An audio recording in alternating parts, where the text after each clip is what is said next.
क्यों ओके।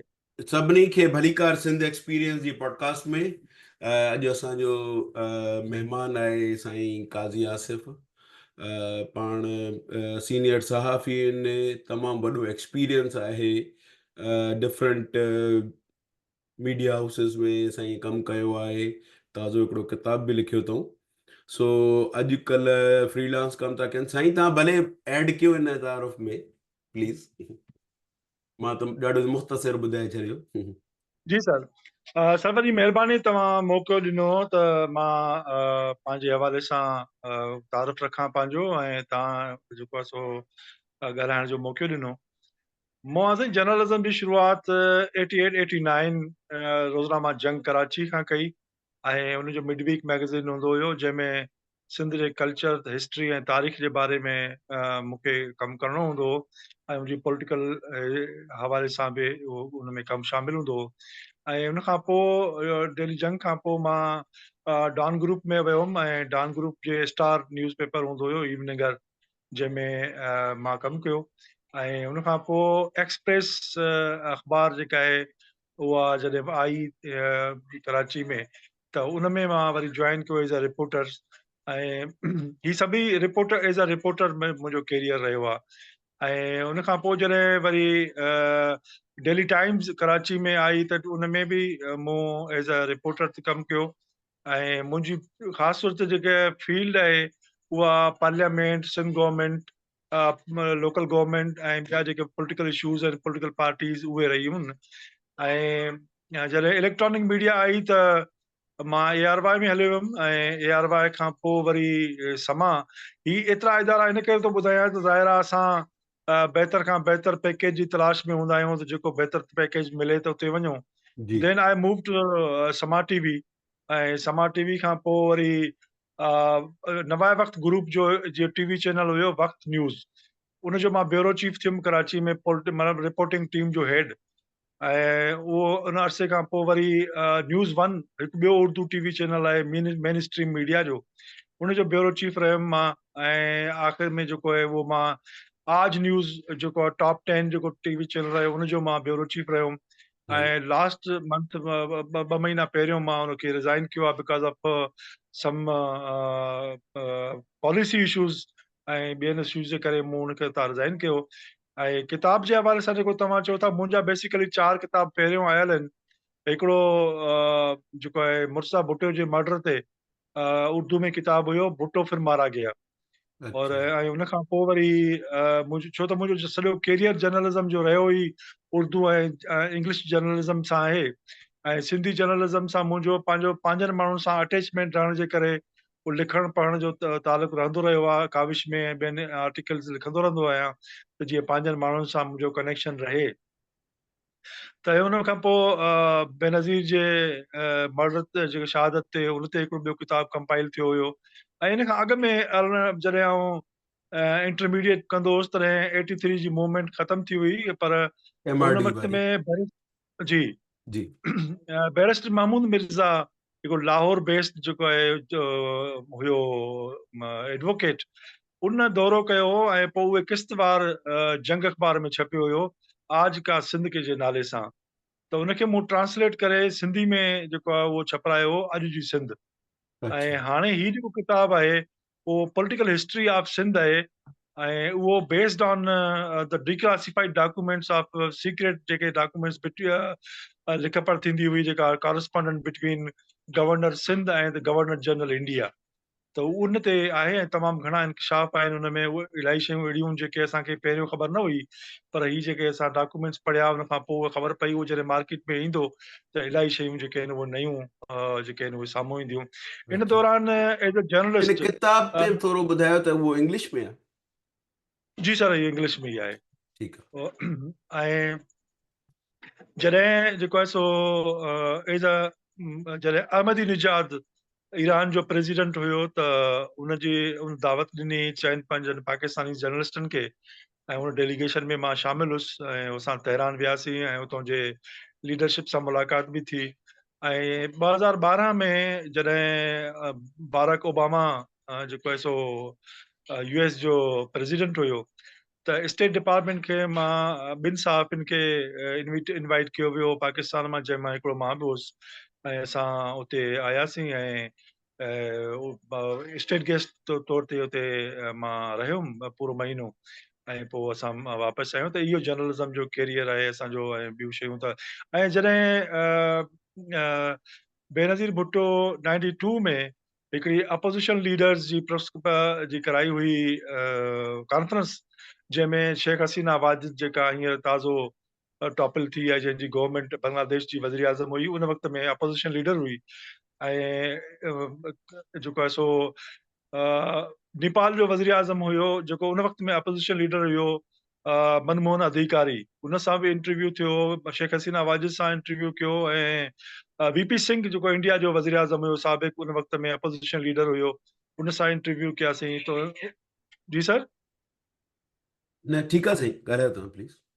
त उन्हनि सां इंटरनेशनल पर्सनैलिटीज़ जा इंटरव्यू कया, जेके जंग में छपिया हुआ, हाणे रिकॉर्ड ते मौजूदु हूंदा।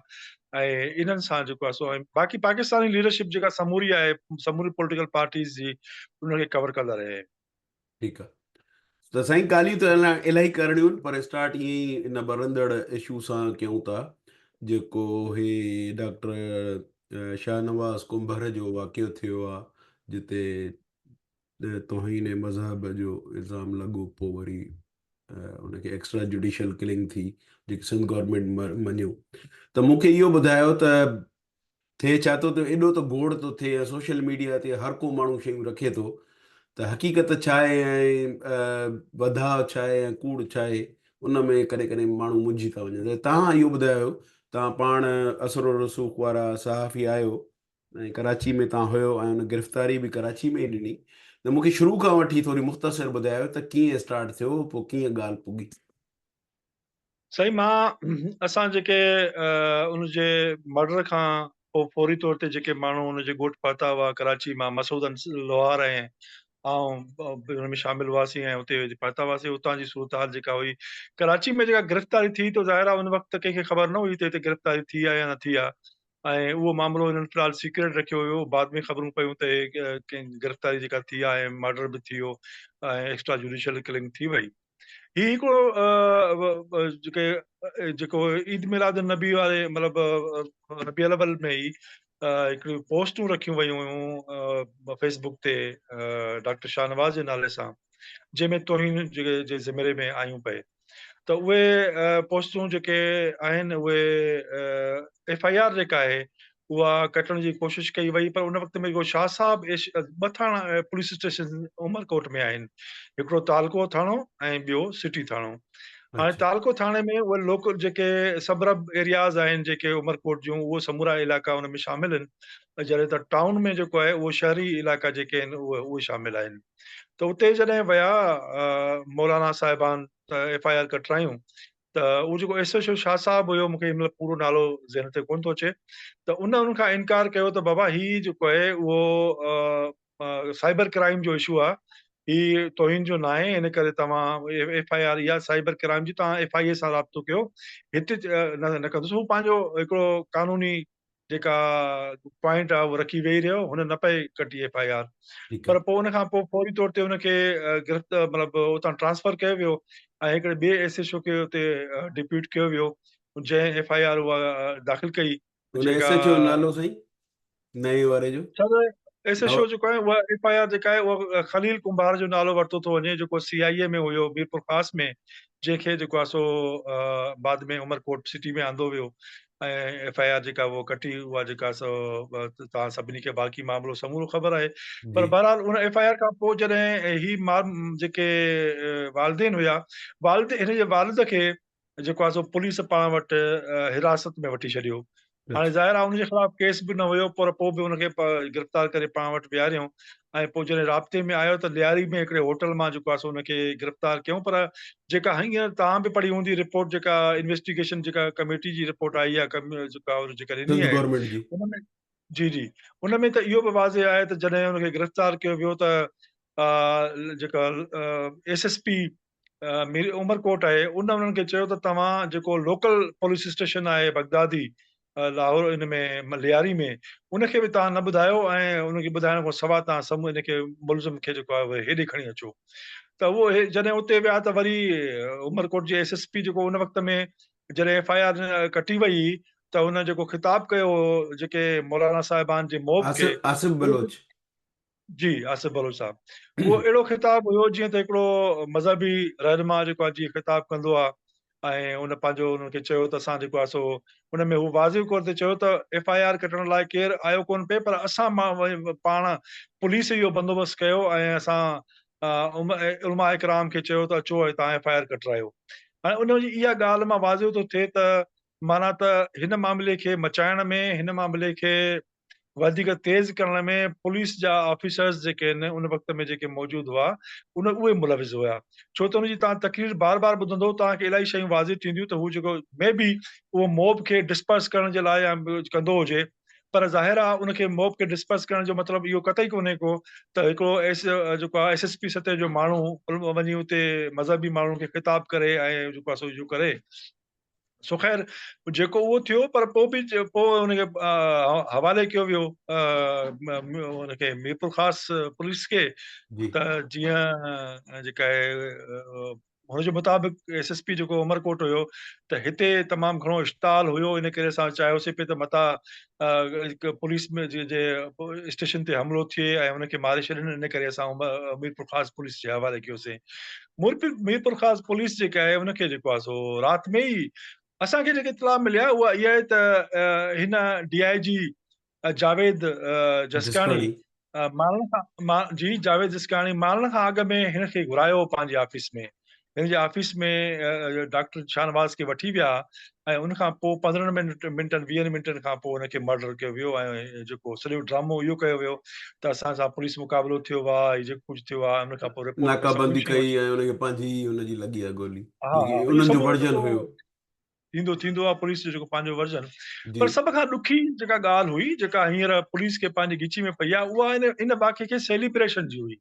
सेलिब्रेट जंहिं तरीक़े सां हिनखे कयो वियो ऐं डीआईजी जेका आहे जसकाणी हुजे, एसएसपी मीरपुर ख़ासि हुजे, पुलिस जो अमलो हुजे, एसएसपी मीरपुर उन्हनि ख़ासि जो नालो असद चौधरी।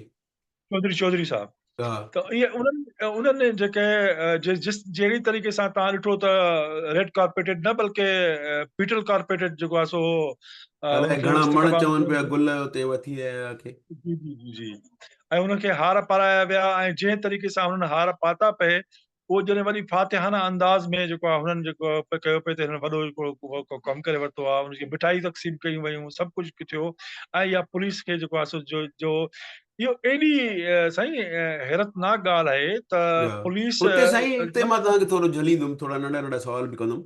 हिकिड़ो त माण्हू उन्हनि इहो ई चयो त बाबा अगरि पुलिस चए थी त पंहिंजे ई माण्हूअ सां गोली लॻण सां मरियो त हिन में पुलिस जो कहिड़ो कमाल हो, त उहो छाजे लाइ जेको आहे जशन पिया मल्हाइनि। उनखे त पंहिंजे जी माण्हू, अगरि उन्हनि जे ॻाल्हि ते यकीन कजे त। सर जेकॾहिं उहा ईअं न बि हुजे, पुलिस ई मारियो हुजे त जी इन जशन किथां मुमकिन थी ठीकु सघे थो। आहे। हा त सही था जेकॾहिं चओ। बाबा तव्हां एक्स्ट्रा मतिलबु तव्हां जेकॾहिं मुक़ाबले में मारियो आहे त इहो जशन छाजो आहे?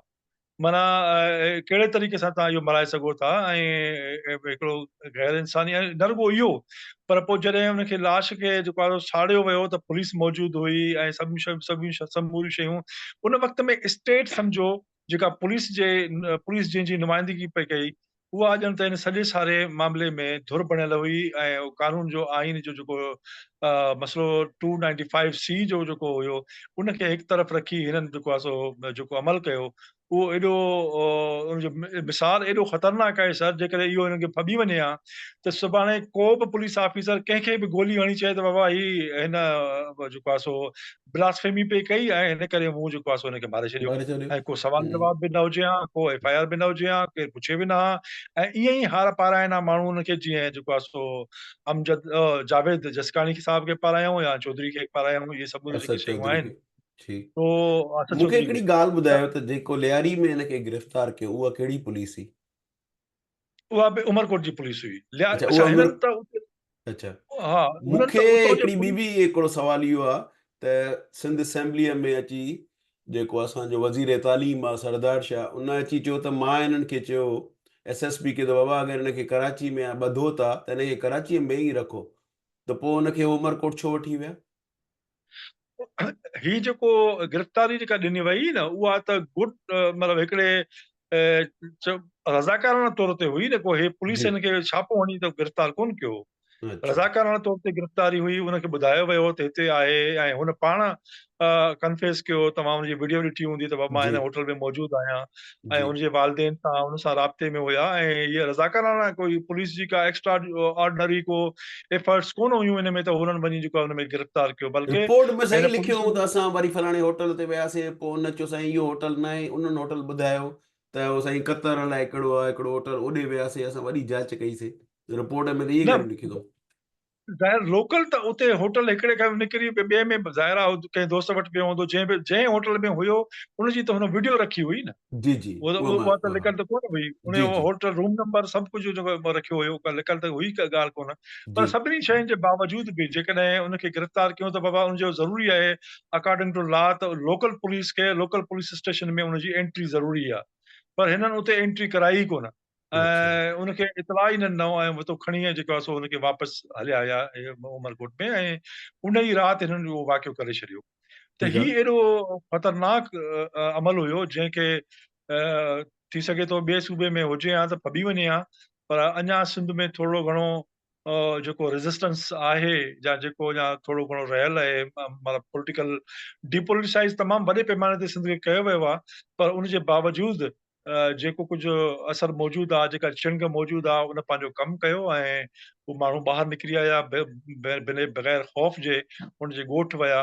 ऐं जॾहिं असां ॻोठ पहुतासीं त एॾी हैरतनाक हुई, त जंहिंजो पुटु सड़ियो हुजे, ऐं सड़ियल पुट जी लाश जेको आहे सो हिकिड़ो पीउ ॿिन्ही हथनि में खणी सहरा में डोड़ंदो रहियो, त मां पंहिंजे पुट खे किथे दफ़न कयां, दफ़नाया। किथे न कयां, ऐं दफ़नाइण जे लाइ। ऐं उनजे लाइ को बि उनजो रिश्तेदार बि उनजे वेझो न पियो आहे। तमामु वेझा जेके रिश्तेदार, मामा चाचा, माना उहे त हुन सां गॾु हुया, बाक़ी ॿिया रिश्तेदार हुन सां गॾु कोन पिया हुया।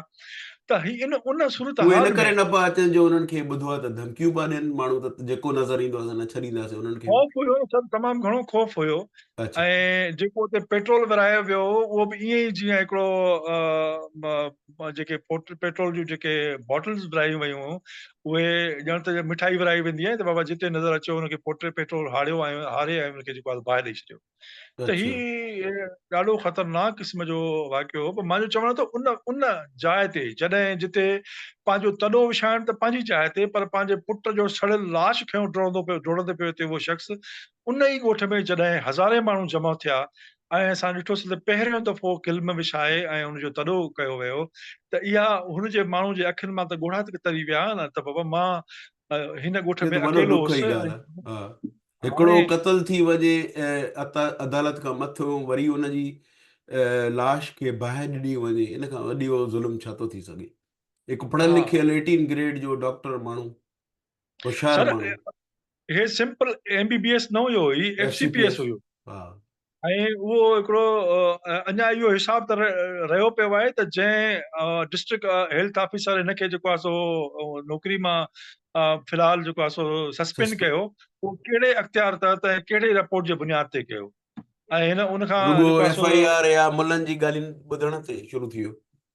में बि भली हुजे, पर इनखे इहो अख़्तियार त न आहे न सर, त तव्हांखे कंहिंजे नाले ते हा। ॿुधण ते बग़ैर कंहिं कंप्लेन जे तव्हां जेको आहे हुनखे एॾो वॾो क़दम खणी छॾियो, हुनखे जेको आहे सो सस्पेंड करे छॾियो। सो इहो एॾो ॾुखाईंदड़ वाक़ियो हुयो, पर ॾुखाईंदड़ एसि ताईं हुयो जेसि ताईं जेको आहे सो माण्हू ॿिए ॾींहं ते न पहुता हुआ। उन ठीकु खां आहे। पोइ जेको हुनजे वालिद साहब सां असांजी ॻाल्हि ॿोल हा। थी, हिते या हिकिड़ो मिंट मां तव्हां खां पुछां थो, छो त मां इहो तव्हांखे ॿुधायां जेको सोशल मीडिया ते ॻाल्हियूं वञनि पियूं। हिकिड़ा माण्हू अजीब क़िस्म जी हिकिड़ी मंतक पिया यूज़ कनि, जॾहिं चयो त बाबा लाश खे साइण जी कहिड़ी ज़रूरत हुई? चवनि पिया साईं हुनजी त फैमिली हुनजी लाश खे एक्सेप्ट करे ई न पई, वठण ई न पई चाहे। अगरि इहे के मंतक खे मञूं बि त हिन मक़सदु इहो आहे त तव्हां बाहि ॾेई छॾियो, न जेकी बाद में कूड़ी इहो कूड़ इहो कूड़ कूड़ी ॻाल्हि निकिती त बाबा अहिड़ी का सभ ॻाल्हि खां कोन्हे। वॾो सभ खां वॾो कूड़ आहे त जी। हिनखे। अच्छा, मां तव्हांखे हिकिड़ी ॿी ॻाल्हि ॿुधाईंदो हलां। जॾहिं हिन जो पीउ जेको आहे उहा चावड़ी में हुयो ऐं बंदि पियल हुयो, राति देर सां वञी जॾहिं पुलिस वारे हुनखे वञी उथारियो, त उन पुलिस वारे खे चयो त मूंखे मारींदो छा? हा।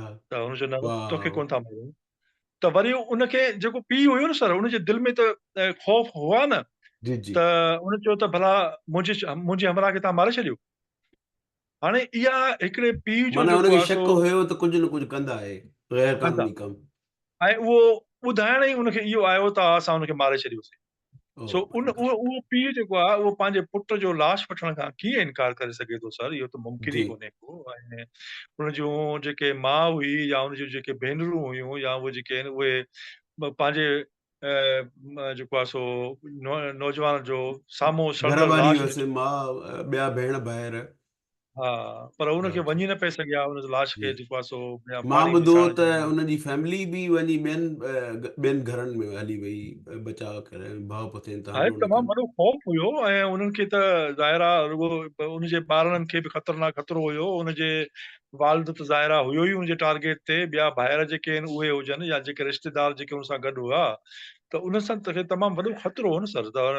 अच्छा, हिन जॾहिं पुट पीउ दफ़नाइण जा आयो त सभई मायूं जेके हिन जूं जेके पंहिंजे घर जूं हुयूं, जी उहे लाश जो मुंहुं ॾिसण पे अचणु चाहियो जी त उनखे सख़्ती सां मना कयो त तव्हां मां को बि हिकिड़ी जेका लाइन उन कढी छॾी, हिन खां अॻिते केर बि न ईंदो त थी इहा सघे थो कंहिं त कढी? इहो उन पीउ जेको आहे सो मोहम्मद सालेह अच्छा। जेको हुनजो पीउ हुयो, जी त जी हिन खां अॻिते न वधंदो। हुनखे इहो ख़ौफ़ हुयो त थी सघे थो मायूं अचनि ऐं उन्हनि खे बि पेट्रोल हारे बाहि ॾेई छॾनि या उनखे को बदतमीज़ी कनि या बद इख़लाक़ी कनि। जी इन करे जेको आहे सो उहे उन्हनि खे अचणु न ॾिनो हुयो। त ही सूरत हाल आहे। उन सूरत हाल में जेको हिकिड़ो स्टेट जे हूंदे, हाणे ही स्टेट जो इज़त जो मसइलो बि हुयो न, हूअं को मसइलो कोन्हे को स्टेट खे इज़त जो मसइलो त प्रॉब्लम ई कोन्हे को, जी। पर हिते सिंध में छो त सूरत हाल ॿी हुई।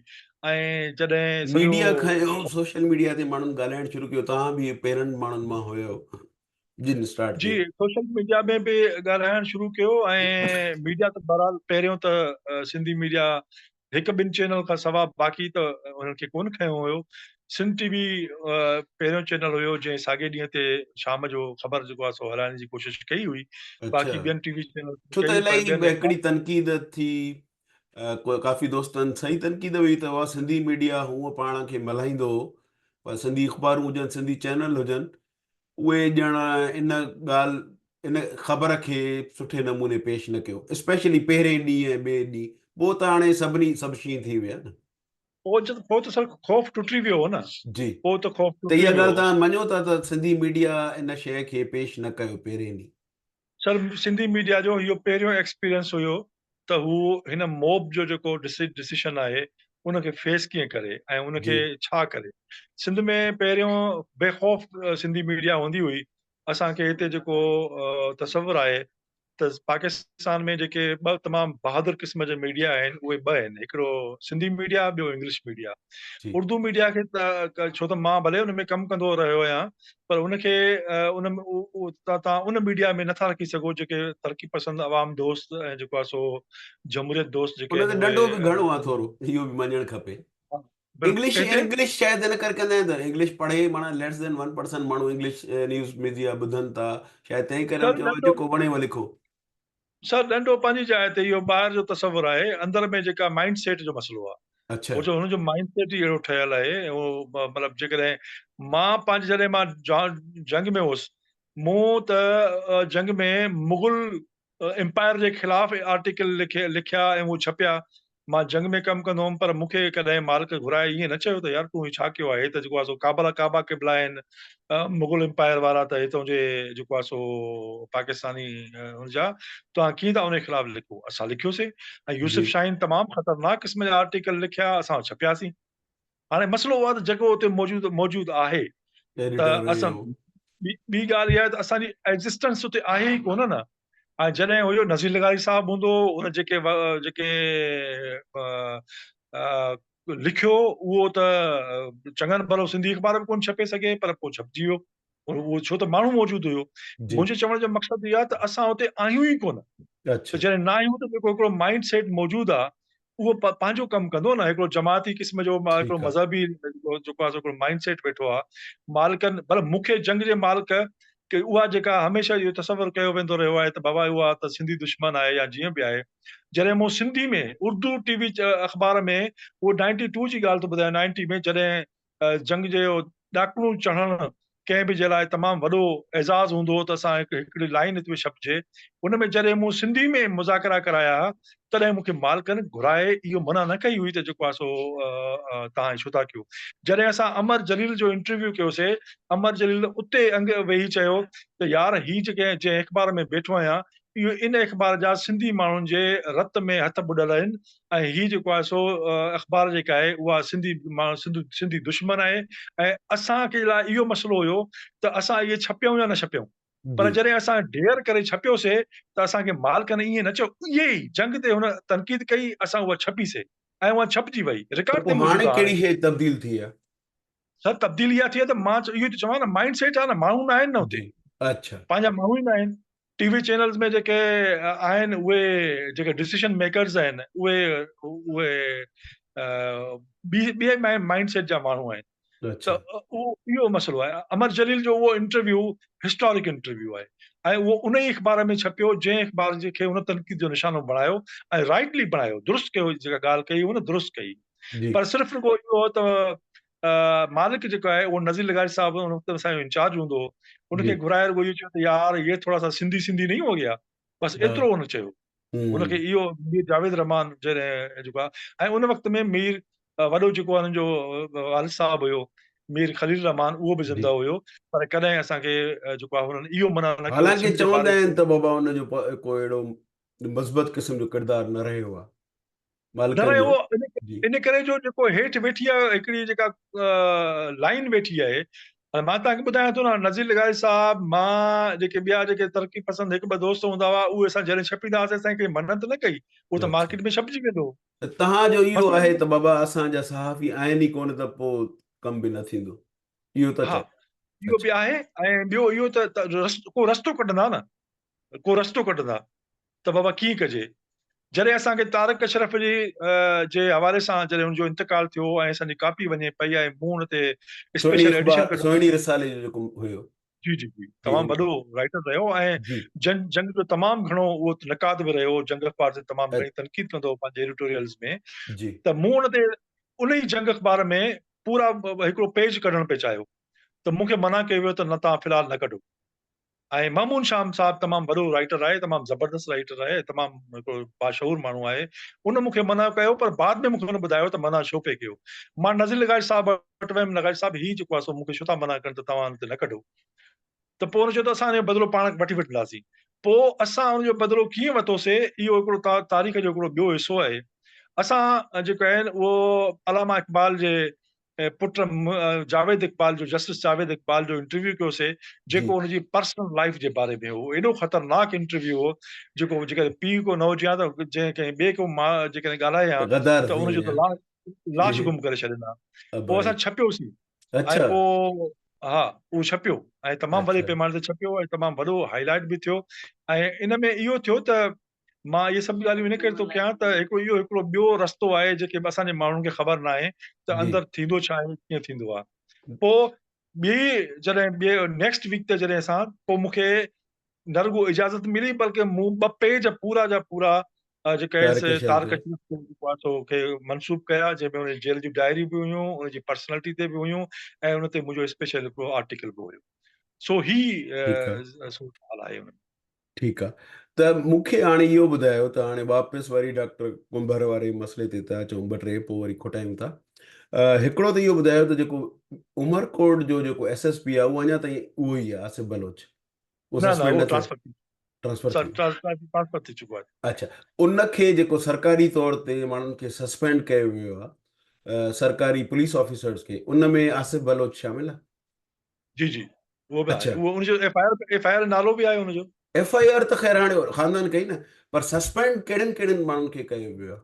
पहिरियों जेको सस्पेंड कया विया न उहे एसएसपी चौधरी ऐं असद जसकाणी चौधरी साहब, जी, जेके जसकानी डीआईजी। समूरा जेके सीआईए जा जेके हुआ ऑफिसर हुए उहे सभु सस्पेंड थिया। फिलहाल उमरकोट जो एसएसपी सस्पेंड कोन थियो हो।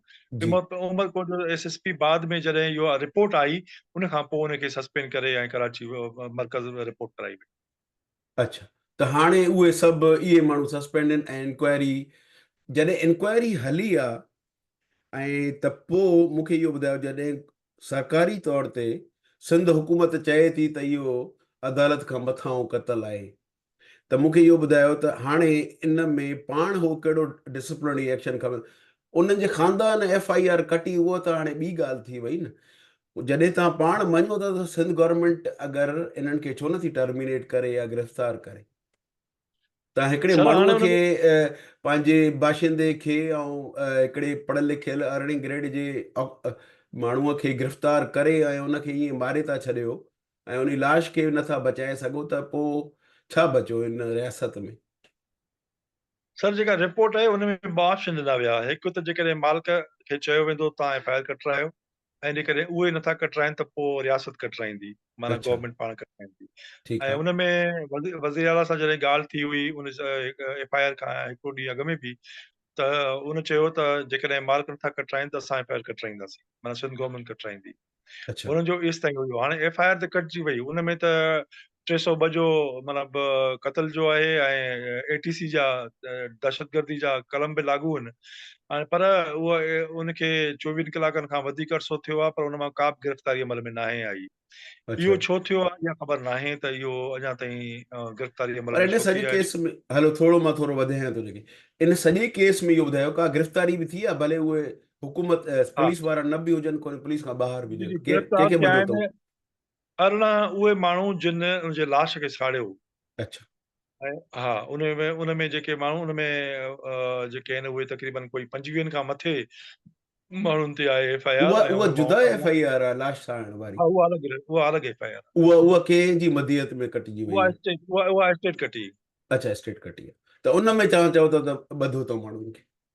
18 माण्हू गिरफ़्तार आहिनि। हुनखे कल्ह बि हुनखे पेश कयो वियो अदालत में, जंहिंखे रिमांड ते जेको आहे सो जेल मोकिलियो वियो आहे, माना रिमांड ते आहिनि अञा। ठीकु आहे। त हाणे मूंखे ॿुधायो त हाणे इन में त सॼी सिंध उथी, ख़ासि तौर ते नौजवान औरतुनि ॾाढो कयो, सहाफ़ियुनि कयो, सिविल सोसाइटी कयो। पोइ जीअं थींदो आहे सियासी माण्हू बि जाॻिया, ऐं माना इहो चवणु ग़लति न थींदो त सिंध जाॻी ऐं उन पाण खे प्रोटेक्ट कयो। त हाणे तव्हां छा था सम्झो त हाणे कीअं अॻे कमु हलंदो? ज़ाहिरी ॻाल्हि आहे, हाणे वरी मां ॿुधो आहे त इलाही सारी जेके मज़हबी तंज़ीमूं आहिनि उन्हनि चयो अथव असां उमरकोट में वञी कॉन्फ्रेंस कंदासीं, जलसा कंदासीं, जुलूस कंदासीं। हे त ईअं थो लॻे त वरी न झड़ो स्टार्ट थी वञे, वरी का अहिड़ी ॿई धुरियूं न अची आम्हूं उमरकोट साम्हूं में थी वञनि त? उमरकोट में त ॾिसो साईं, ॻाल्हि इहा आहे त टकराव कंहिं सूरत में बि सिंध जे मफ़ाद में न आहे। जी, ॻाल्हि तरीक़ेकार ॿियो हुजणु घुरिजे। हाणे जेकॾहिं उते वञी का कॉन्फ्रेंस करणु चाहिनि था, मज़हबी धुरियूं करणु चाहिनि थियूं, करणु ॾिनो वञे, भले ठीकु आहे, तव्हां कयो कॉन्फ्रेंस, कयो, का मना पुरमन न आहे। रहन नगर। रोमन रहो। ऐं ॿी ॻाल्हि इहा त तव्हां उते जेकॾहिं ॾिसो न, कंहिं बि कॉन्फ्रेंस ते तव्हां पाबंदी नथा लॻाए सघो हिन में। जेकॾहिं तव्हां चओ त पाबंदी लॻाईंदव त माना तव्हां रहंदो पेट्रोल हारींदव सूरत हाल खे वधीक जेको आहे टेंस करण जे लाइ। जी, मुंहिंजी राय आहे, मे बी मुंहिंजी राय सां कोई इतफ़ाक़ न बि करे, पर मां चाहींदुसि त सिंध में फ़िलहाल कंहिं बि सूरत में कंहिं बि टकराव जी गुंजाइश न आहे असां वटि। ऐं असां भली उहो मज़हबी टकराव हुजे, हीउ त मामिलो ॿियो हुयो न, हीउ त मामिलो तरीक़ेकार सां जे हिसाब सां हुयो त तव्हां कंहिं ते बि इल्ज़ाम लॻायो ऐं उनखे सफ़ाई जो मौक़ो बि न ॾियो ऐं तव्हां मारे छॾियो, ऐं जी, तव्हां चओ त बाबा ठीकु आहे, पोइ गुलनि जा हार बि पायो। हा। हीउ मामिलो ॿियो हुयो। पर मज़हबी तौर ते पर जेकॾहिं साईं हाणे हिते हिकिड़ी ॿी बि ॻाल्हि थी अचे, मां पाण हाणे IT जो माण्हू आहियां। कंहिं बि माण्हूअ जी ID हैक करणु या जाली ID ठाहिणु, असां वटि जेको माहौल जुड़ियो आहे, जंहिंमें सफ़ाईअ जी ॿियनि काफ़ी जेके नेशनल लेवल जा जर्नलिस्ट आहे, उमर चीमा, एज़ाज़ सैयदो, ॿ चारि ॿिया, उन्हनि बि इहा ॻाल्हि खणी आया त बाबा वॾो में वॾो मसइलो इहो आहे त अगरि कंहिं ते इल्ज़ाम लॻे थो त असां वटि अहिड़ो माहौल जुड़ियो आहे जेकी सफ़ाईअ जी गुंजाइश ई कोन्हे। माना जी हिते त रोज़ माण्हू, इलाही माण्हू जिन खे थोरो घणो हलाइणु अचे थो फेसबुक, उहो पंहिंजो अकाउंट खोलनि था, पोइ पासवर्ड अलाए कहिड़ो था रखनि। कंहिं माण्हूअ जो हैक करण त कुझु न हूंदो आहे। हिते अमेरिका में जेके कमर्शियल कंपनीज़ आहिनि उहे रियली मिलियंस ऑफ डॉलर ख़र्च कंदियूं आहिनि पाण खे साइबर अटैक्स खां बचण लाइ, उन जे बावजूदि बि हैक थींदा आहिनि। हिते हॉस्पिटल हैकर्स हैक कयूं आहिनि, उन्हनि खां पोइ बिटकॉइन में पैसा वरिता आहिनि, पोइ छॾिया अथऊं। त अहिड़े माहौल में मूंखे ॿुधायो त हाणे इहो माहौल कीअं चेंज थींदो? त बसि कंहिं ते इल्ज़ाम लॻो न आहे त हर को माण्हू चए थो त बसि फलाणे खे मारे छॾियो, पोइ 50 लख ॾींदासीं, हिन खे बसि सॼे ख़ानदान खे न छॾींदासीं, ऐं बसि हिन जो सर तन से जुदा जूं ॻाल्हियूं थियूं थियनि। अहिड़े माहौल में त असां सभु हिकिड़े हिकु चवण या हिकु स्टेटस जा रुॻो वेट था कयूं, कोई न कंहिं को शरारत बिल्कुलु करे तव्हांजी फ़ोन आहे, तव्हां खोलियो, तव्हां बाथरूम में वियो, मां खणी उहा फ़ोन अञा लॉक थी न ई थोरो टाइम लॻंदो आहे, उनखे खणी कुझु कयो त हिन जो मक़सदु त बसि तव्हां वाजिबुल क़तल थी वियो पोइ। सर ॻाल्हि इहा आहे त उहो जेको हिकिड़ो ऐं उहा तव्हांखे मां नयो अञा मूं रहिजी वई ॻाल्हि, त उहो जेको इन्वेस्टिगेशन आहे साइबर जे हवाले सां, उहा अञा अंडर वे आहे त अच्छा। बाबा उहो हिन कयो या न कयो।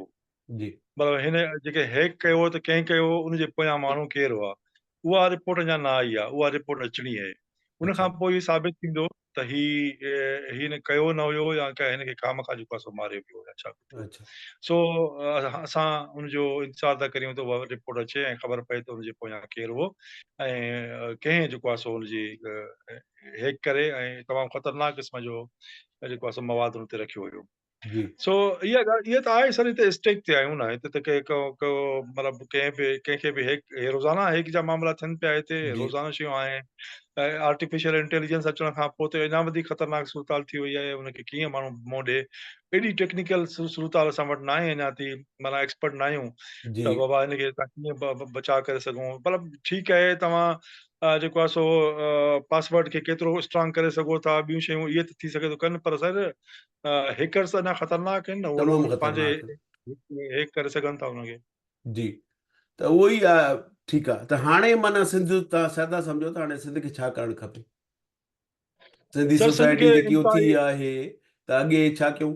ऐं ॿी ॻाल्हि इहा त हाणे उन ख़ानदान खे कीअं इंसाफ़ मिले? कुझु माण्हू इहो बि चवनि था त बाबा हाणे हुनजा ॿार हुया, हिकिड़ो माण्हूअ खे पघार मिलंदी, पंहिंजो घर हलाईंदो ऐं हुनजी माली सूरत हाल खे छा कबो, इहो सॼो सिलसिलो अॻे कीअं थींदो वीचारनि जो? हुनजी फैमिली त तबाह थी वई, माण्हू त हले वियो खणी, उहो त हुन खां वॾो नुक़सानु थी नथो सघे। साईं हाणे ज़ाहिर आहे उनखे त इन सिचुएशन खे सभु ॾिसनि था, पर ॻाल्हि इहा आहे त हुनजी वालदा बि टीचर हुई ऐं ताज़ो ई रिटायर थी हुई ऐं हुनजी घरवारी बि टीचर आहे, हुनजो वालिद साहब रिटायर्ड टीचर आहे ऐं जेको आहे सो इहे आहिनि पढ़ी लिखी फैमिली आहे, हिकु जाहिल फैमिली न आहे अच्छा। ऐं उन्हनि जेको आहे सो ईअं को बिल्कुलु ॻोठाणी त आहिनि, बिल्कुलु ॻोठ में ई रहनि था, पर जी। आहिनि सभु पढ़िया लिखिया माण्हू ऐं अच्छा। ॾाढा बुर्ज़बार क़िस्म जा माण्हू आहिनि। हाणे उन्हनि जी सलामती जे हवाले सां सिंध त हुन सां गॾु आहे ऐं स्टेट में हिन सूरताल में या हिन खां पोइ बि कंहिंखे हिमत न आहे त हुननि ते वरी हथु हुजे, पर इन मतिलबु कतई न आहे त ॻाल्हि खे हिकु तरफ़ छॾे ॾे ऐं बसि माण्हू हर को हथु छंडे ऐं बोछण कुड़े ते रखी हले वञे घर त बाबा सभु ख़ैरु आहे, हाणे कुझु न थियणो आहे, ईअं न आहे। पर ॻाल्हि इहा आहे त हिन में वरी जीअं मूं पहिरियों गुज़ारिश कई त तमामु घणी होशमंदी जो मुज़ाहिरो करणु तमामु ज़रूरी आहे। उहे जेके कुवतूं आहिनि जेके सिंध में अमन अमान ॾिसणु नथा चाहिनि या जेके कराची में जेका आहे या ख़ासि वॾनि शहरनि में जेका लसानी तंज़ीमुनि जी जेका तॾावेड़ थी आहे, माना ख़ासि तौर ते MQM जे हवाले सां, जी उहे उन्हनि जूं जेके लोकल गवर्नमेंट्स मां तक़रीबन माना साफ़ थी विया आहिनि, जी के आहिनि ई कोन। ऐं शहर जेकॾहिं भली सिंधी माण्हुनि जे कब्ज़े में न बि हुजनि, पर हाणे कंहिं लसानी तंज़ीम जे कब्ज़े में न आहिनि। पर इन सूरताल खे वरी वापसि जेको आहे रिवर्स करण जे बजाए हिते अञा अमन जी ज़रूरत आहे, कंहिं बि झेड़े जी ज़रूरत कोन्हे का। ठीकु हाणे आहे। जेके मज़हबी जमातूं आहिनि उहे त पंहिंजे एजेंडा ते या जेके असुल धुरियूं आहिनि उहे उन पाण खे एजेंडा ते उनखे हलाइनि थियूं। तहरीक लबैक जेका आहे ज़ाहिर आहे एजेंडा ते हलंदड़ जमायत आहे, जमात इस्लामी हुजे, JUI हुजे। हा, हिते उहा मां अॼु तव्हां खां इहो इहो पुछां थो त हिकिड़ो वॾो किरदारु जेको आहे इन ॻाल्हि ते कयो वियो आहे त वाह, हे जेके आहिनि असांजा छा हूंदा आहिनि तहरीक लबैक जो जेको हो आहे अॻुवाण साईं कहिड़ो असद मौलाना उमर सरहंदी, मौलाना उन जो असद। ॾाढो नेगेटिव किरदारु रहियो आहे, छाजे करे जो उहो उन अची तकरीर कई त बाबा जेको हिनखे मारींदो असां 50 लख ॾींदासीं। इहो त ग़ैर क़ानूनी आहे जो तव्हां कंहिं माण्हूअ जी माना जीअं त मथे ते कंहिंखे चओ त हिनखे जेको मारींदो असां 50 लख ॾींदासीं, त इन बारे में तव्हां थोरो ॿुधायो प्लीज़। सर सरंदी साहब जेके ख़ानदान जो जेको आहे न उहो को किरदारु अॼु न आहे इहो अच्छा पाकिस्तान खे शुरू खां पोइ शुरू थी वियो ऐं उन साईं GM सैयद रसूल बख्श अली जो ऐं पीर अली मोहम्मद राशदी या असामुद्दीन राशदी इहे समूरा जेके बाशऊर माण्हू आहे उन्हनि जे ख़िलाफ़ जेको लठ खयों बीठो हूंदो उहो इहो ई हूंदो। अच्छा इन साईं GM ते खिलाफ़ किताब लिखियो सिंध सुवारी, उहा तमामु पुराणो किताबु आहे ऐं उनखे काउंटर करण जे लाइ उस्मान डीपलाई साहब किताब लिखो, शेख उल मशाइख जे नाले सां किताब लिखियो जंहिं उनखे काउंटर कयो। ऐं ही को नओं न आहे, लोअर सिंध में जेका आहे उहा मज़हबी इंतिहा पसंदी उहा सरहंदनि जे ज़रिए हूंदी आहे ऐं अपर सिंध में जेको आहे भरचूंडी जे पीरनि जे ज़रिए हूंदी आहे। जी हिते लोअर सिंध में बि जेको आहे सो माइनॉरिटीज़ जे लाइ अज़ाब ही बणियल आहिनि ऐं हुते अपर सिंध में जेको आहे सो भरचूंडी बणी पई आहे। त जी ही असाइंड आहिनि ऐं बाय डिज़ाइन हिननि ही जेके कमु कनि था पोइ ईअं पर को रियासती इदारा तव्हां चओ था त उन्हनि खे सपोर्ट था कनि। मां बाय डिज़ाइन चयो, उहो अच्छा बाय डिज़ाइन तव्हां सम्झी सघो था कंहिंजी हा डिज़ाइन हूंदी कंहिंजी न हूंदी। जी सो उहे पंहिंजो कमु कनि था पिया ऐं उनखे इस्तेमालु कनि था। उहो ज़ाहिर आहे सिंध जे रूह ऐं सिंध जे असास जे ख़िलाफ़ आहे, पर हाणे उहो बेसिकली उहो अफ़गानिस्तान मां माइग्रेट थियल आहिनि ऐं हिते आया आहिनि, पर उहो पंहिंजी असल जेका इंतिहा पसंदाना जेका सोच आहे उहा उन्हनि वटि मौजूदु आहे ऐं उनखे जेके इस्तेमालु करण वारा आहियो वक़्तु ब वक़्तु इस्तेमालु कंदा बि रहनि था। त उनजो किरदारु को अॼु जो न आहे, इन जे वाल साहब जो बि उन खां अॻु में बि जेके रहिया आहिनि उन्हनि जो किरदारु इहो ई रहियो आहे। अच्छा ठीकु आहे ठीकु आहे साईं। पोइ हाणे अॻे था वधूं त मूंखे इहो ॿुधायो त तव्हां ॾाढो वधीक पार्लियामेंट ते जीअं चवां थो कवर कयो आहे ऐं इन्हनि में इलाही सारियूं शयूं कॾहिं कॾहिं तव्हां फेसबुक ते फॉलो कंदो आहियां तव्हां लिखंदा आहियो। त हाणे इहो ॿुधायो त असांजी सिंध गवर्नमेंट जी हुकूमत जेकी पार्लियामेंट आहे उहो किथे पुगी आहे, को का लेजिस्लेशन कनि था, छो त हाणे वरी एडसा एक्ट जूं ॻाल्हियूं शुरू थियूं आहिनि। माना होॾां एक्ट पास बि प्रेसिडेंट कयो आहे पीपल्स पार्टी जे आसिफ ज़रदारी साहब, वरी सिंध गवर्नमेंट जा माण्हू चवनि था असां हिन जी मुखालफ़त था कयूं, हे त ॿई तरफ़ था खेॾनि। साईं हिकिड़ी ॻाल्हि थोरी ज़हन में रखणु घुरिजे त असां हिते कंहिं बि आइडियल सिचुएशन में नथा रहूं। जी न आइडियल मुल्क आहे, न आइडियल जेको आहे सो कानून आहे, न आइडियल जेके हर तरह सां सिचुएशन जेको आहे उहो ईअं आइडियल मुल्क मां इन हिसाब सां थो चवां त उन में डेमोक्रेसी कॾहिं बि न मतिलबु तमामु ख़तरनाक सूरताल में रही आहे। अमीरतियूं रहियूं आहिनि जेके बि रहियूं आहिनि उनजा असर ज़ाहिर आहे मौजूदु आहिनि। हींअर बि का जेका डिसीजन मेकिंग आहे उहा समूरी पार्लियामेंट वटि त कोन्हे का, जिन वटि बि आहे उहे पंहिंजे हिसाब सां कमु करणु चाहिनि था।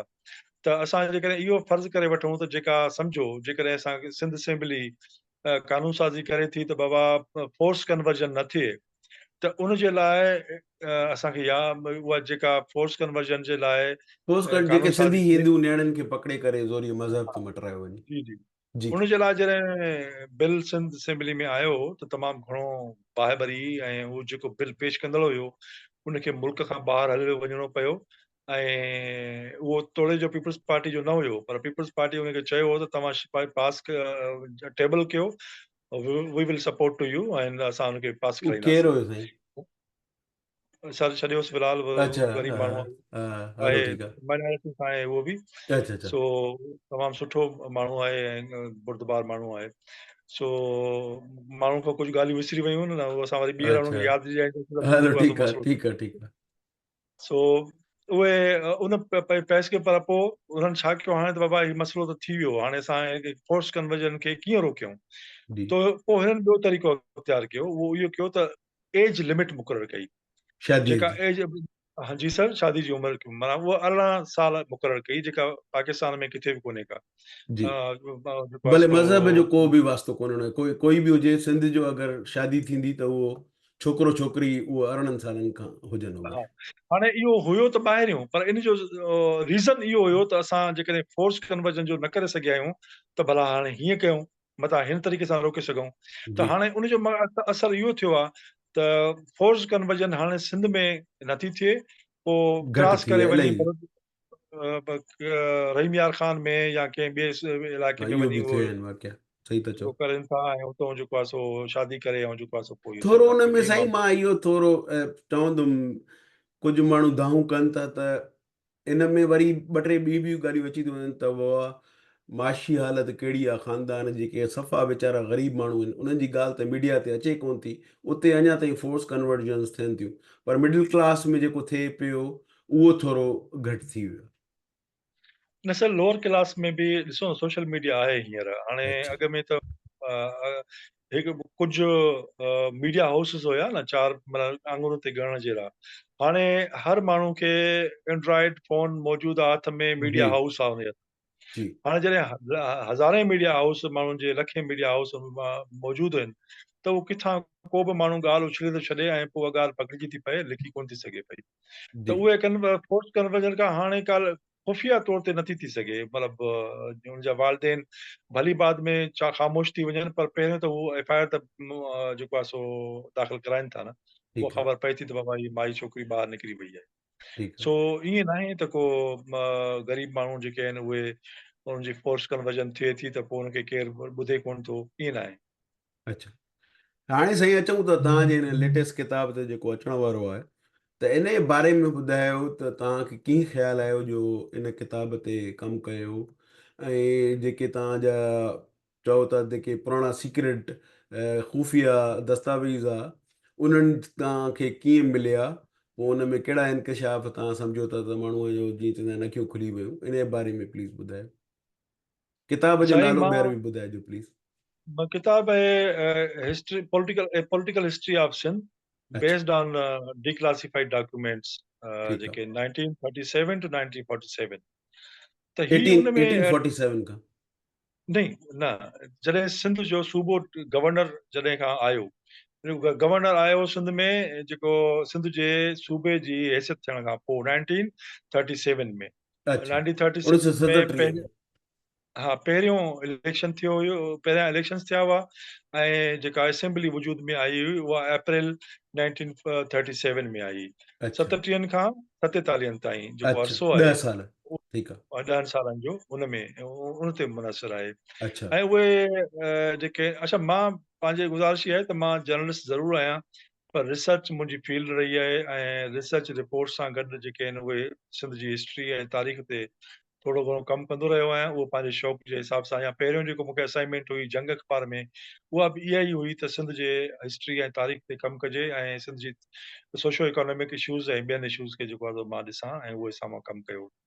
त हीअ जेके डॉक्यूमेंट्स मां हिन ते गुज़िरियल तक़रीबन कोई 10 सालनि खां कमु कंदो रहियो आहियां, ऐं उहे जेके आहिनि उहे जेके आहिनि के अवेलेबल हुया, उहे ब्रिटिश लाइब्रेरी लंदन में हुआ, ऐं ॿियो ब्रिटिश इंडिया लाइब्रेरी जेको आहे सो ॿियनि उन्हनि जायुनि ते हुआ। ऐं उहे उन्हनि खे हथु करण जे लाइ ज़ाहिर आहे मूंखे तमामु घणी कोशिशि करणी पई। बेसिकली मूंखे हिकिड़ो डॉक्यूमेंट नज़र आयो हो सिंध जे आर्काइव्स में, ऐं सिंध आर्काइव्स आहे हिते सिंध में, जेका कराची में। जॾहिं मूंखे उहो नज़र आयो त मूं चयो यार ही त हिकिड़ो आहे, ही त हिन जा त इलाही ॿिया हिसाब हूंदा, जी, जंहिंमें इहो चयो वियो हुयो त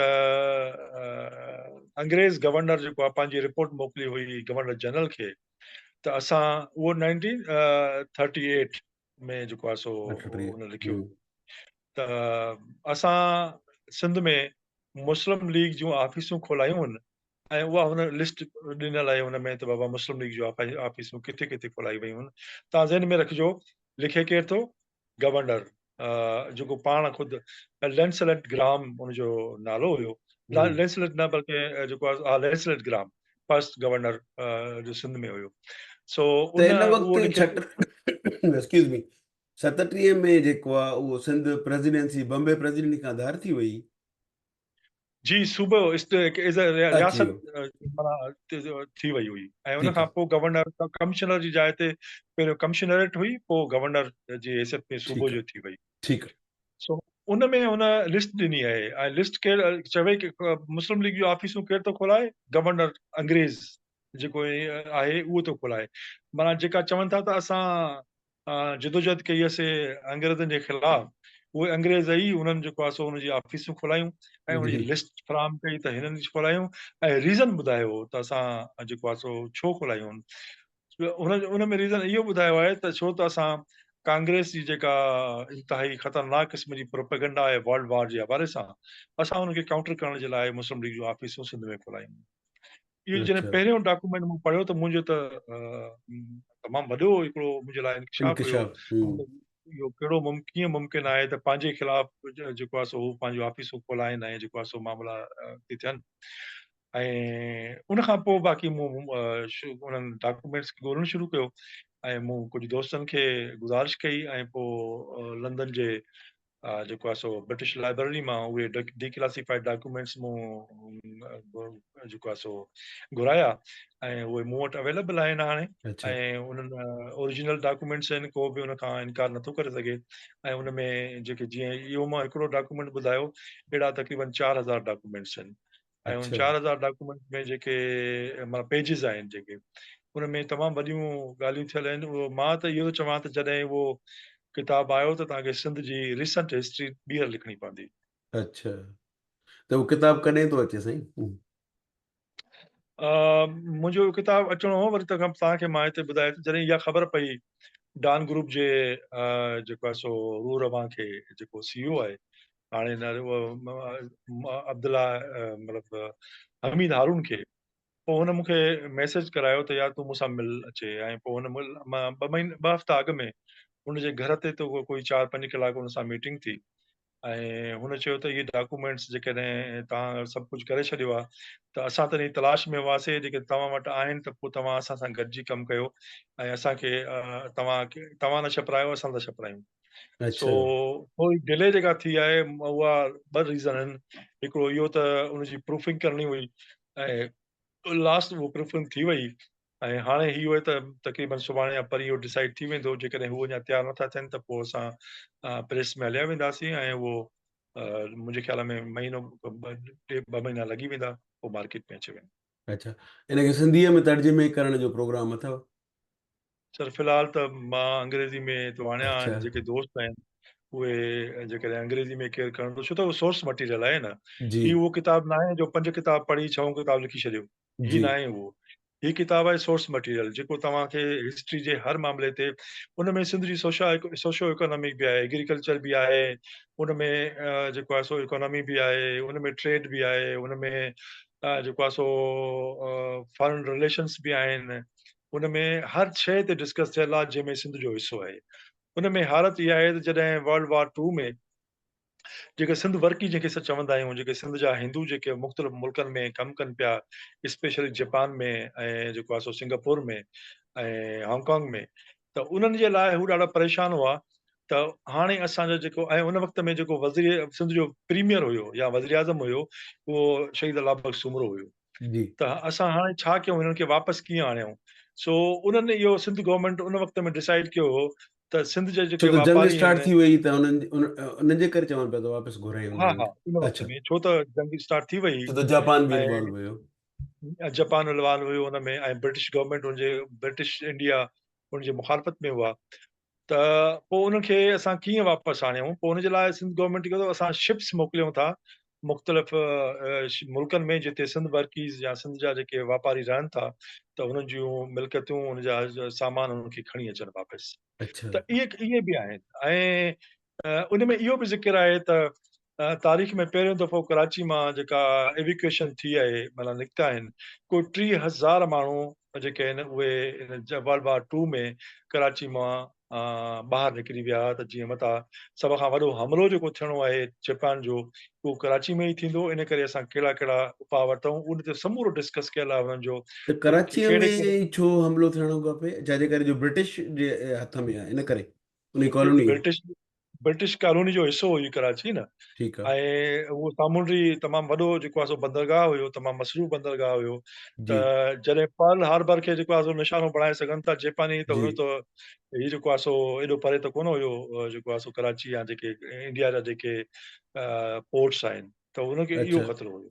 त इहे जेके उतां लॾपलाण थी त उहे काॾे विया? इंडिया हलिया विया या को न, न, नॉर्दर्न न, सिंध उहो अची विया? मुख़्तलिफ़ इलाइक़नि में हलिया विया, के वापसि अच्छा, हैदराबाद हलिया विया, के शिकारपुर वापसि हलिया विया, या कुझु इंडिया हलिया विया या ॿियनि मुल्कनि में निकिरी विया, त ईअं थियो हुयो। अच्छा, पोइ उहो वापसि वरी न आया वर्ल्ड वॉर जॾहिं ॿी महाभारी जंग ख़तम बि थी वई त?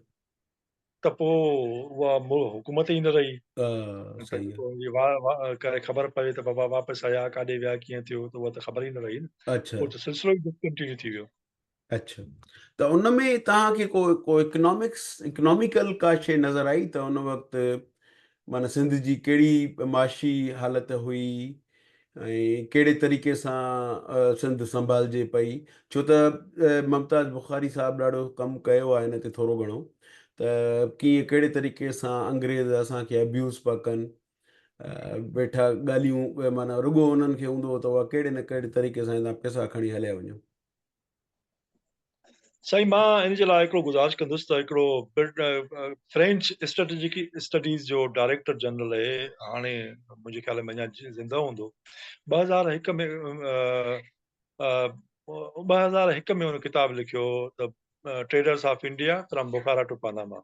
अच्छा, उहो किताबु तव्हां जेकॾहिं पढ़ंदो 2001 में छपियो ऐं कमाल जी शइ आहे। अच्छा, असांजे हर उन माण्हू खे पढ़णु घुरिजे जेको सिंध जे इकोनॉमी खे सम्झणु चाहे थो ऐं सिंध जे इंटरनेशनल ट्रेड खे सम्झणु चाहे थो।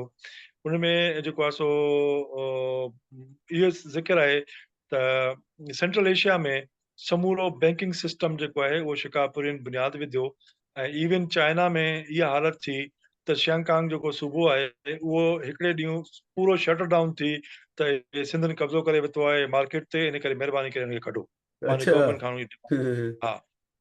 ऐं उहो जेको लेखक आहे मिस्टर क्लाउडे मार्कोविट्स, उहो फ्रेंच आहे। लिखण वारो जेको जेके मां तव्हांखे ॻाल्हियूं ॿुधायां थो उहे कंहिं सिंधी जो लिखण न आहिनि जो वधाउ करे लिखे ऐं पाण खे ख़ुशि करे, बल्कि जी, हिकु फ्रेंच स्कॉलर जूं उहे ॻाल्हियूं आहिनि। ऐं पोइ हुनजो चयो सेंट्रल एशिया में जेका समूरो बैंकिंग सिस्टम आहे उहो ठाहियो ई शिकारपुरनि, उनजे लाइ हुन तमूरा डॉक्यूमेंट्स ॾिना आहिनि, समूरा एविडेंस ॾिना आहिनि त छा छा आहे। ऐं पोइ जेकॾहिं जापान जी टेक्सटाइल इंडस्ट्री आहे इवन, उहा हुनजे मुताबिक़ त जेको हुनजा पायोनियर्स आहिनि, हुनजा बुनियाद विझण आहिनि, उहे हैदराबाद जा ट्रेडर्स हुआ जिन उते वञी जेको आहे सो इंडस्ट्री लॻाई ऐं जेको आहे सो मतिलबु इहा का मज़ाक न आहे। मां उहो चवां त जेको चयो वेंदो आहे त सिंध जेके आहिनि उहे हिंदुनि खे जेका आहे सो हिते रुॻो जेको आहे सो मतिलबु इंट्रस्ट जो कारोबार कंदा हुआ ऐं माण्हू खे सिंधी माण्हू खे फुरे तबाह करे छॾियऊं।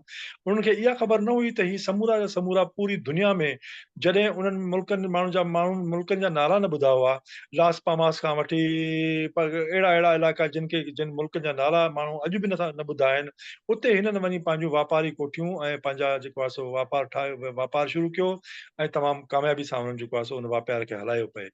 त उहो वापारु जेको आहे उहो उन जा पैसा ज़ाहिर आहे किथे ईंदा, शिकारपुर में पे आया, हैदराबाद में पे आया, कराची में पे आया। ऐं उन्हनि वटि हिकिड़ो उसूल इहो बि हूंदो हुयो त जॾहिं उनखे को वर्कर खपंदो हो त उहो जेको जेको ख़ासि तौर ते फाइनेंशियल इशूज़ जे बारे में हुजे त उहो पंहिंजो सिंध मां घुराईंदा हुआ, उतां न रखंदा हुआ। अच्छा, उते ॿिया वर्कर रखंदा हुआ पर पंहिंजो जेको तमामु घणो इतमाद वारो उहो जेके आहिनि उहे सिंध मां ई घुराईंदा हुआ, पंहिंजे माण्हू खे घुराईंदा हुआ। त दुनिया उन दौर में जंगनि जे ज़रिए मुल्क फतेह पे कया, पर सिंध जे वापार जे ज़रिए मुल्क फतेह पे कया ऐं उन्हनि जूं लिस्टूं लॻियल उन किताब में ॾिनल आहिनि त कहिड़े कहिड़े मुल्क में केतिरो केतिरो असरु उन्हनि माण्हुनि जो जेके सिंध वर्कीज़ जंहिंखे चवनि था उन्हनि जो हुयो ऐं केतिरियुनि हुकूमतुनि ते हुन पंहिंजो असर रसूख़ इस्तेमालु कंदा हुआ ऐं कीअं जेको आहे सो कारोबार कंदा हुआ ऐं उनजो केतिरा पैसा जेको आहे सो इवन जेके उहो केसिस थिया जॾहिं 1917 में जॾहिं रूस जेको आहे सो बाल्शेविक इनकलाब रेवोल्यूशन आयो। आयो, जी, इनकलाब आयो, त उन्हनि रियासतुनि मां जेके इशूज़ पैदा थिया ख़ासि तौर ते सिंधी वापारियुनि जे लाइ, उन्हनि जे लाइ त दफ़्तर भरिजी विया ब्रिटिश गवर्नमेंट जा ऐं ख़ुदि सखर जे अदालतुनि में इहे केस हलिया त बाबा हाणे असांजी जेका हुते सरमायो लॻल आहे या जेके उनजो छा असांजी थींदो? मिल्कियतूं उहे वापसि कीअं ईंदियूं। सो ही मामिलो इहो रुॻो न आहे सर त जेको आहे सो रुॻो अंग्रेज़ जे ज़ाहिर आहे जिते बि वेंदा उते पंहिंजे कारोबार पंहिंजे हवाले सां इंट्रस्ट खे नज़र में ज़रूरु रखंदा, पर हुननि हिते कमु बि कयो ऐं उन्हनि खे जेको सिंधी जेके वर्कीज़ आहिनि उन्हनि खे हिकिड़ो तमामु वॾो मौक़ो मिलियो त उहे दुनिया में निकिरी विया ऐं दुनिया वञी वापार जे हवाले सां जेके सिंगापुर में हीअ तमामु वॾो असरु तव्हांखे नज़र अचे थो त उन वक़्त में बुनियाद उन दौर में पिया। हांगकांग में जेके तमामु घणा तव्हांखे सिंधी वापारी जेका नज़र अचनि था या एसोसिएशन, इवन जकार्ता में वञो, कहिड़नि कहिड़नि मुल्कनि जो जंहिंजो तव्हां हींअर सर्च कयो सिंधी इन जकार्ता, तव्हांखे पूरी हुनजी जेको आहे सो अचे वेंदी, पूरी लिस्ट अचे वेंदी त एसोसिएशन कहिड़ी आहे, कीअं आहे, छा आहे। हर हम्म, मुल्क में वञो ऐं रुॻो सर्च कयो गूगल में त उन मुल्क जो नालो लिखो ऐं उन में सिंधी जो नालो लिखो, तव्हांखे ख़बर पइजी वेंदी त उते जेको आहे सो कीअं ईअं। त उहे बुनियाद उन वक़्त में पिया हुआ ऐं उन दौर में पिया हुआ। अच्छा, ठीकु आहे। त हाणे इहो मूंखे ॿुधायो, हाणे तव्हांजे किताब जी त सख़्तु इंतज़ारु रहंदो असांखे, जीअं अचे त पढ़ूं। त मूंखे इहो ॿुधायो, तव्हां शुरू में मथे आख़िरी हिसो आहे, कलाकु थी वियो तव्हांखे बि, देरि थी वेंदी हुते, त शुरू में तव्हां हिकिड़ी ॾाढी सुठी ॻाल्हि कई त असां सहाफ़ियुनि या सिंधी माण्हुनि उर्दू मीडिया खे तवजो न ॾिनी, हुते कमु न कयो आहे, त पोइ ज़ाहिरी ॻाल्हि आहे हुते असांजो आवाज़ बि न उथियो आहे। त हाणे तव्हां ॾाढा एक्सपीरियंस माण्हू आहियो, तजुर्बो अथव। हिकिड़ी शइ जेकी अक्सर मिसिंग थी थिए उहा इहा आहे त जेके नौजवान अचनि था उन्हनि खे को मेंटोर न आहे, उन्हनि खे को सलाह मसइले त ॾियण वारो न आहे। त बाबा हाणे तूं कराचीअ में पढ़ी लिखी त अची वियो आहे, सहाफ़ी ऐं मीडिया में तूं डिग्री वठी आयो आहे, त हाणे हिते कीअं ज़िंदगी कीअं हलंदी, किथे कीअं नौकिरी वठिबी, ख़बरूं कीअं वठिबियूं, इहे सभु इन बारे में छा था सम्झो त जेके बि सीनियर दोस्त आहिनि उहो को अहिड़ो को कमु कनि पिया जिन नवनि नौजवाननि खे थोरो सलाह मसइले त ॾिजे त बाबा अॻे कीअं वधिजे? सर, मां तव्हांखे हिकिड़ी ॿी पंहिंजी ॻाल्हि न ॿुधाई, उहा रहिजी वई। उहा त मां पाकिस्तान जो, मां उहो एतिरो चवां त पहिरियों सिंधी मीडिया, मॉडर्न मीडिया जो ट्रेनर बि आहियां। अच्छा। ऐं पूरे पाकिस्तान जी यूनिवर्सिटीज़ में वञी उन्हनि खे मॉडर्न मीडिया जी ट्रेनिंग्स बि ॾींदो आहियां, ऐं पूरे पाकिस्तान जे प्रेस क्लब्स में वञी उन्हनि जे जेके सीनियर जर्नलिस्ट आहिनि उन्हनि खे बि ट्रेनिंग ॾींदो आहियां, ऐं उहे मूंखे असाइनमेंट्स मिलंदियूं आहिनि, उहो मां करे ईंदो आहियां। ईअं ई मां सिंध जे मुख़्तलिफ़ ज़िलनि में डेटा जर्नलिज़म हुजे, मॉडर्न जर्नलिज़म हुजे, उहे ट्रेनिंग्स बि करायूं आहिनि।